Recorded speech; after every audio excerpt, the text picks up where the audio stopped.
I begged my ex-husband to take me back after the infidelity, but he said he couldn't forgive me because I broke him. I'm writing this because my therapist suggested I just let it all out, and oddly enough, the internet seemed like a suitable place for it. So here it is. I'm 42 years old, and 3 years ago, I cheated on my husband, who is also 42. It destroyed our family, and I regret it every day. We started dating when we were 19. We weren't each other's first, but for 22 years, I thought we were happy. Of course, he had moments when he lost his temper, but he was always an open person. He could hold it in for a long time, but when he snapped, he'd say everything on his mind. I understood him. I did the same. I could say something cruel in anger, but he never held it against me. Intimately, things were good. Of course, he wanted it more often. He initiated every day, but I was a mom staying home with 5 kids, 3 girls and 2 boys, and I was exhausted. He expressed his frustration when we didn't have intimacy, and it irritated me. Looking back now, I realize we could have done it more often. Still, he always helped around the house, worked 60 hours a week, but made sure I got enough sleep on weekends, and I'd wake up to a clean house and a ready breakfast. As the years passed, the 3 older kids started going to college, and I felt empty. I was bored. I was going crazy from idleness. Our 2 younger sons still lived with us, but they were already in middle school and barely needed me. My husband noticed and suggested I get a job. Looking back now, I realize I should have declined,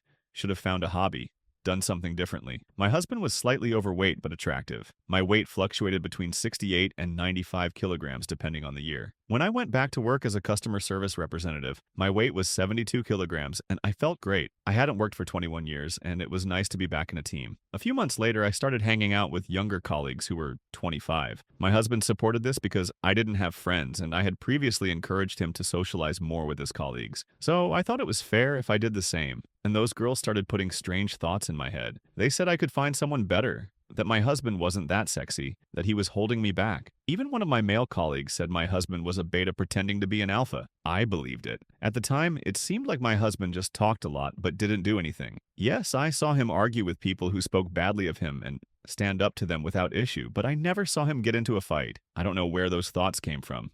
I loved him. I respected him. In return, he respected me. All our friends told me how lucky I was to have him, and I truly felt happy. But somehow those people got into my head, and I started doubting my love for him. Every time I talked to my colleagues, they pushed me harder and harder toward infidelity. Eventually, I started flirting with that colleague who called my husband a beta. He was the same age as me, handsome, fit, and after a few weeks, one thing led to another. He made the first move, and I just went along with it. We were intimate whenever we could. I felt young, desired, and at the same time, I treated my husband horribly. I rejected his attempts at closeness, mocked his weight, even tried to convince him he was crazy when he started suspecting something. I didn't understand what was happening to me. Looking back now, I don't know why I acted that way. I don't understand who that woman was that I became. I realized how bad things were when my husband, during dinner, crushed a glass in his hand, looking at me with hatred. "You have a hickey," he spat, wrapping his hand, then left for the hospital. My sons looked at me in shock. The eldest's eyes turned bright red and he ran out of the room. I called my lover and yelled at him, but he just said he wanted to mark his territory. I felt sick with disgust. For the first time, I truly regretted what I'd done. Late that night, my husband came home. He looked me straight in the eyes and asked how long it had been going on. I wanted to lie, to deny everything, but I saw the look on his face and answered honestly, 4 months. "Did you suck his hose?" I stayed silent. He circled me, stopped by my ear, and quietly, so only I could hear, said, "I want a divorce, you fucking bitch." I got angry. He'd never spoken to me like that before. All I could do was cry, especially when I noticed my sons standing at the bottom of the stairs. They looked at me with such fury, and I got mad at my husband for saying that in front of the kids. I should have been angry at myself, should have been disgusted with myself, but I was blind.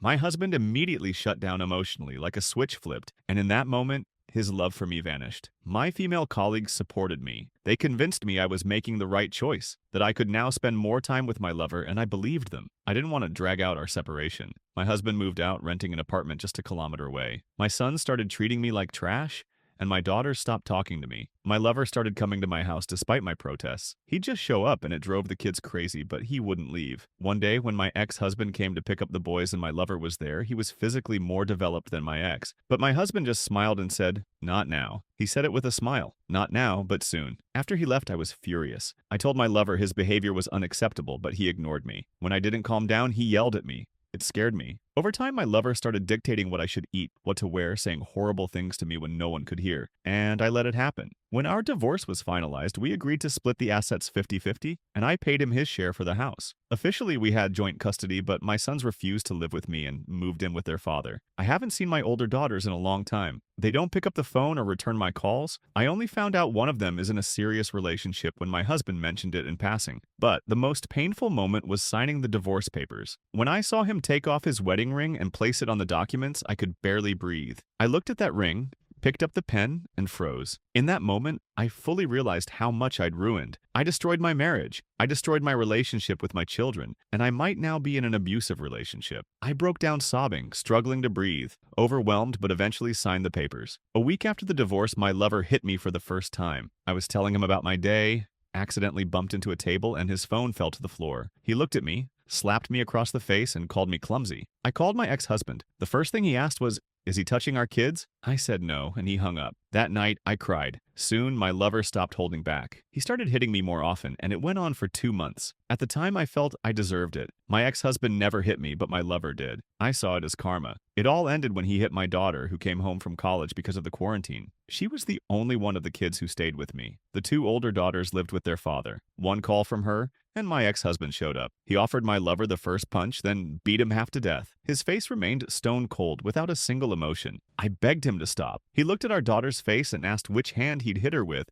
then broke his right hand by stepping on it. When it was over, my ex-husband grabbed my lover by the collar and dragged him out of the house, never once looking at me, never acknowledging my presence. He took him to the hospital and told the doctors he'd fallen down the stairs. My husband stayed with my lover. I don't know what they talked about, but the next day he quit his job and disappeared from my life. I kept working, and my ex-husband started sleeping with my single friends, even a couple of my colleagues. One of them was the same girl who encouraged me to cheat. I found out later when I overheard her complaining to colleagues that he wrecked her back and then stopped answering her calls. It hurt me. I think he did it on purpose. I tried dating men, but nothing worked out. I'm a single mother with 5 kids, and it scares people off. Looking back, I realize even my lover couldn't satisfy me the way my ex-husband did. And then I asked myself why I let this happen. I was happy. How did I let myself be manipulated like that? I don't understand. During that time, the house was silent. My sons either locked themselves in their rooms or were at their father's. My daughters, except one, avoided me. It hurt me. My ex-husband saw what was happening and organized a family meeting. All the kids gathered at the house. I was happy to see them together, but they didn't want to be there. He started telling them they needed to talk to me. Then my youngest son called me a whore. It was like a punch to the chest. I looked at him, unable to believe it. My ex-husband yelled at him right in front of me. "Have I ever called your mother that?"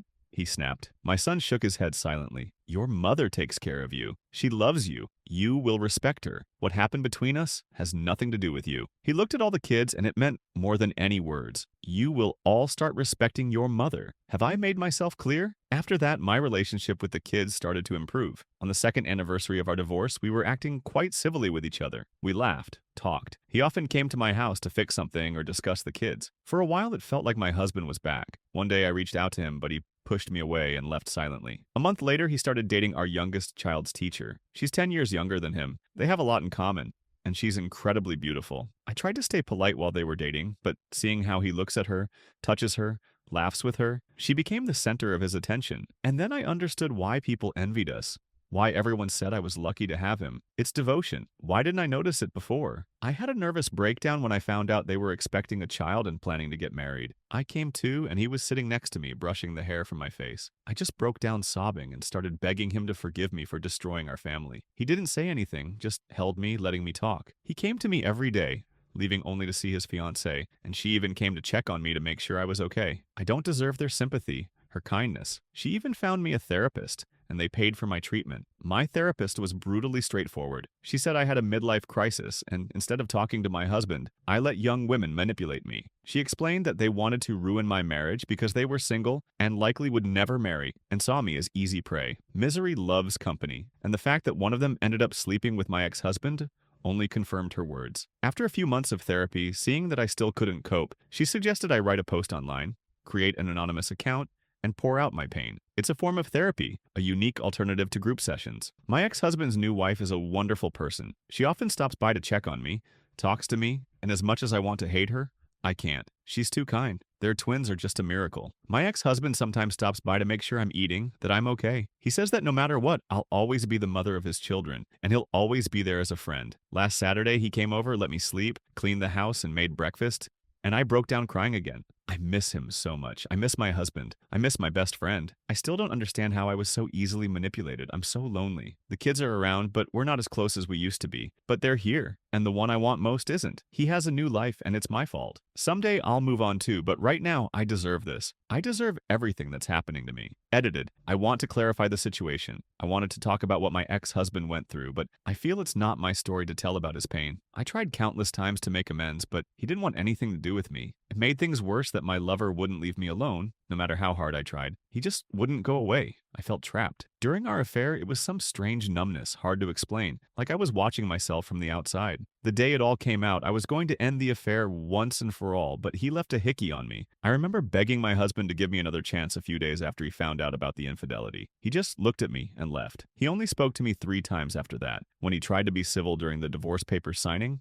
when I called him after my lover hit me, and the day after he nearly killed my former lover. That day, he let me have it. As I said, he has a habit of bottling up anger for a long time and then exploding. He yelled at me, talking about the stupid decisions I made, how I destroyed him, how he didn't have the luxury of grieving our marriage because he had to be strong for the kids. I just cried because I realized I broke this man, this strong person who, if I asked, would have found a way to freeze hell itself for me. I apologized, but he didn't want to hear my apologies. He said my former lover would never bother me again and left. It took a year before he even started talking to me normally. Before that, he just didn't want to see me. When he started sleeping with women I knew, I didn't say anything. I understood why he was doing it and felt he earned that right. After that family meeting when he demanded the kids start talking to me again, he started acting civilly with me for their sake. That's when I truly realized what I'd lost. After that, my kids slowly started coming back to me. The youngest held out the longest, but I tried. God, how I tried to rebuild our relationship. The kids became my top priority. When they saw I was making an effort, they started opening up to me little by little, but not like before. On the second year after the divorce, when I saw my kids laughing in our house, my ex-husband joking, cooking with them on the grill, dancing with our daughters, I thought that if I tried harder, if I showed him how much I regretted it, I could win him back. I did everything I could, suggested family therapy, wore the clothes he used to buy me, his favorite perfume, styled my hair the way he liked, but he just ignored me. That's why I tried to kiss him that day. I thought there was a connection between us again. But he stopped me. I broke down crying, begged, but he just looked at me silently. He said he couldn't be with me because I broke him. He'd never kiss me again because my lips touched another man, never hold me again because I let another man touch me, never sleep with me again because I slept with another. I tried to argue that he'd been with other women after the divorce, but he cut me off sharply. That was after the divorce. You betrayed me while we were married. My body and heart belonged to you, just as your body and heart were supposed to belong to me, and you destroyed that. I tried to maintain a friendly relationship with him, but it's hard. I was married to this man for over 20 years and destroyed our marriage in 6 months. For what? A midlife crisis? A desperate desire to make friends?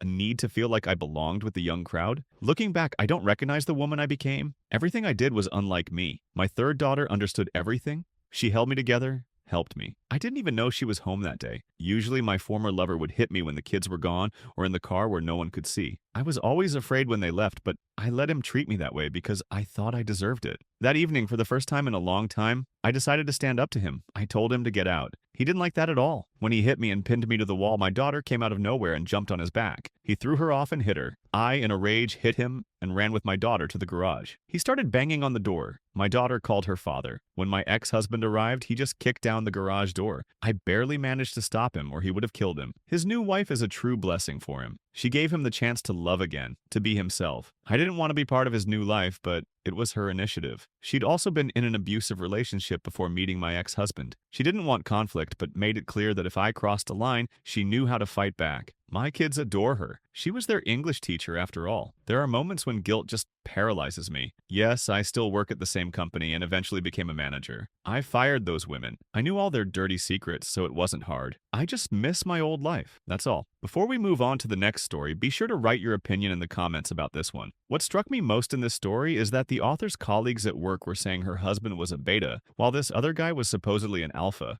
At least that's what he claimed about himself. And what happened in the end? Yeah, an alpha. Not only an alpha with men, but an alpha in relationships with women. An alpha who allows himself to hit a woman. But when he came face to face with the author's ex-husband, it turned out he was no alpha at all. And it's great that the story ended the way it did. In principle, the ex-husband got what he truly deserved.